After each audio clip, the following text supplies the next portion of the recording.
Hello friends, मैं आपका दोस्त डॉक्टर सुनील कुमार और आप देख रहे हैं डॉक्टर कुमार एजुकेशन क्लिनिक।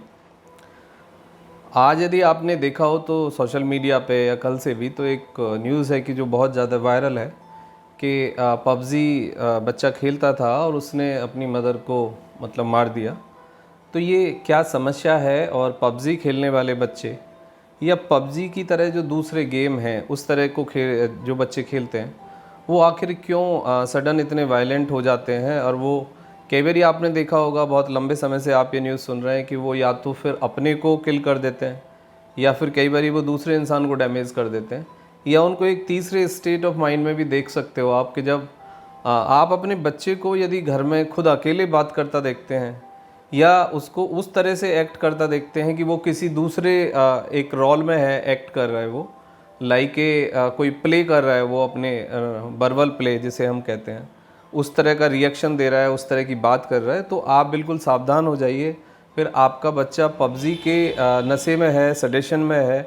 और वो एक गिरफ्त में है और एक बायोकेमिकल चेंज उसकी बॉडी में, न्यूरोट्रांसमीटर्स जो हैं वो अब ग्रिप कर रहे हैं उसको, और धीरे धीरे आप देखेंगे कि बच्चा बहुत ज़्यादा मतलब आइसोलेट हो जाएगा आपसे, बहुत ज़्यादा वायलेंस करेगा, डिसिप्लिन नहीं रहेगा। और वो एक ही चीज़ है जो उसके दिमाग में लगातार रहती है कि वो गेम खेलना चाहता है पबजी में, वो कंटिन्यूस उसमें लगे रहना चाहता है। तो ये सब चीज़ें होंगी और ये छोटे बच्चों के लेवल पे नहीं है, ये बड़े बच्चों के लेवल पे भी है और ये दूसरे लोगों पर भी है। तो आखिर ये समस्या क्या है और इसका समाधान क्या है, इसको आज हम समझने की कोशिश करेंगे। वीडियो को पूरा देखिए, चैनल को सब्सक्राइब करिए, आइकन बेल हिट करिए, और ये बहुत ज़रूरी है कि ये वीडियो आप देखें और लोगों के साथ शेयर करें, क्योंकि ये प्रॉब्लम हर दूसरे तीसरे फैमिली की है जहाँ पे बच्चे इस तरह के गेम में इन्वॉल्व होते हैं और उनके पेरेंट्स बहुत ज़्यादा इरिटेटेड हैं, परेशान हैं। आप बच्चे के बीच में और जो पेरेंट्स के बीच में एक सोशल बॉन्डिंग है, जो एक इमोशन बॉन्डिंग है, और जो एक पेरेंट्स का और बच्चों का एक जो रिलेशन है वो बहुत बुरी तरह से प्रभावित हो रहा है और इरिटेशन बढ़ रही है, डिप्रेशन बढ़ रहा है, सडेशन बढ़ रहा है इससे। तो ये सारी चीज़ें हैं। तो अब आप इसको समझने की कोशिश करिए कि आखिर ये होता क्या है। आपने देखा होगा कि आपका बच्चा एक पर्टिकुलर सब्जेक्ट में बहुत ज़्यादा पढ़ाई करता है, उस सब्जेक्ट को वो एंजॉय करता है, तो कई बार आप देखेंगे कि बच्चे को ना आपको पर्टिकुलरली उस सब्जेक्ट को पढ़ने के लिए कहना नहीं पड़ता, वो खुद ही उस सब्जेक्ट को पढ़ना शुरू कर देता है। या जब भी आप देखते हैं तो आपने जनरली देखा होगा कि लोग कहते हैं ये तो मैथ पढ़ता रहता है, या खाली साइंस पढ़ता रहता है, या आर्ट करता रहता है, या कोई और भी सब्जेक्ट हो सकता है। तो आप इसको इस तरीके से समझिए कि हमारा जो ब्रेन है वो ये नहीं जानता कि आप अच्छा कर रहे हैं या बुरा कर रहे हैं। कोई भी चीज़ यदि आप रिपीटेडली कर रहे हैं तो कुछ समय के बाद देखेंगे कि आपके बॉडी के अंदर कुछ ऐसा बायोकेमिकल चेंज होता है कि फिर आप उसी चीज़ को बार बार करना चाहते हैं, ज़्यादा करना चाहते हैं और ज़्यादा अच्छे से करना चाहते हैं, और आपको लगता है कि उसमें आप एक्सीलेंस या मास्टरी या बहुत कुछ कर सकते हैं। तो ये सारी चीज़ें शुरू हो जाती हैं। जो दारू का नशा है, अल्कोहल या किसी दूसरे पदार्थ का नशा है, उस पदार्थ से भी ज़्यादा नशा है सोशल मीडिया का, पबजी का, गेमिंग का, या सोशल मीडिया पे कुछ और भी एक्टिविटीज़ हो सकती हैं उन सब का। तो सोशल मीडिया का जो एडिक्शन है वो अल्कोहल के एडिक्शन से भी कई गुना ज़्यादा हार्मफुल है। उसके पीछे रीज़न ये है कि अल्कोहल वाला या नशे वाला इंसान उतना ज़्यादा वायलेंट नहीं होता, उतना ज़्यादा ऑब्सेस नहीं होता जितना कि पबजी खेलने वाला या पबजी टाइप जो और दूसरे गेम है वो खेलने वाला बच्चा हो जाता है। उसके पीछे उस बच्चे का तो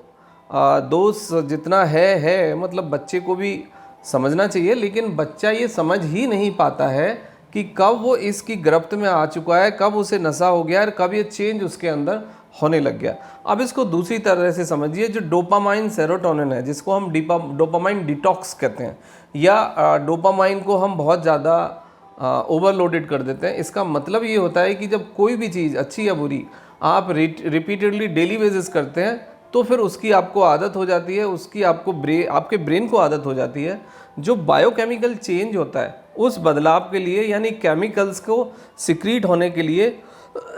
उस हैबिट के रिपीटिशन की ज़रूरत होती है। तो इसको इस तरीके से समझने की ज़रूरत है। अब दूसरे लेवल पे आता है कि बच्चे इस तरह के इन्वॉल्वमेंट में क्यों आखिर डीपली चले जाते हैं। उसका सबसे बड़ा कारण ये है कि बच्चे जब घर पे होते हैं, बच्चों का हॉलीडे होता है, या बच्चे पिछले कुछ समय से 2 साल से घर पे ही थे, तो बच्चों को क्या होता है, कोई ना कोई डिवाइस मिल जाता है, मोबाइल मिल जाएगा या सिस्टम पे वो बैठ जाएंगे या फिर कुछ और, उसमें बच्चे उस तरह से इन्वॉल्व हो जाते हैं। और अब सोशल मीडिया का और वो जो आर्टिफिशियल इंटेलिजेंसी है, यानी कि आप ये समझिए कि मोबाइल के सॉफ्टवेयर में भी एक ब्रेन काम कर रहा है, वही आपको डील करता है। जब एक तरह की बच्चा थोड़ा बहुत गेम खेलेगा तो उसी तरह के गेम और फिर उसी तरह की दुनिया उसको चारों तरफ दिखती है सोशल मीडिया पे, यानी फ़ोन में या लैपटॉप में या सिस्टम में।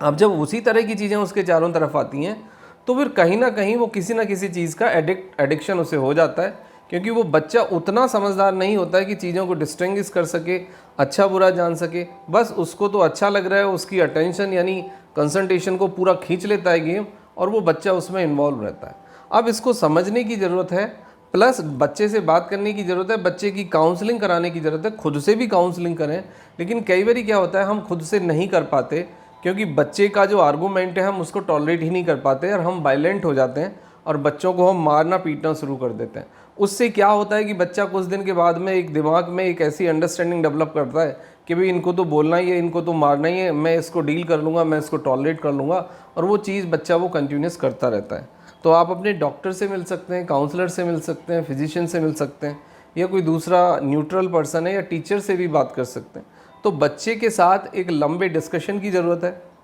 बच्चे के साथ ज़रूरत है उसके अच्छे और बुरी चीज़ों के को बताने की, और बच्चे को ना आपको तर्क से सिद्ध करना होगा, आर्गूमेंट करना होगा, बच्चे को बच्चे का पार्ट भी सुनना होगा, और सबसे बड़ी बात बच्चे को टाइम देना होगा, बच्चों को आउटडोर गेम में इन्वॉल्व करना होगा। मोस्ट ऑफ द चाइल्ड, जो कि बच्चे घर पे खाली होते हैं, अकेले होते हैं, घर में कोई नहीं होता है, वो इस तरह की चीज़ों में ज़्यादा इन्वॉल्व होते हैं। Thank you very much and take care yourself.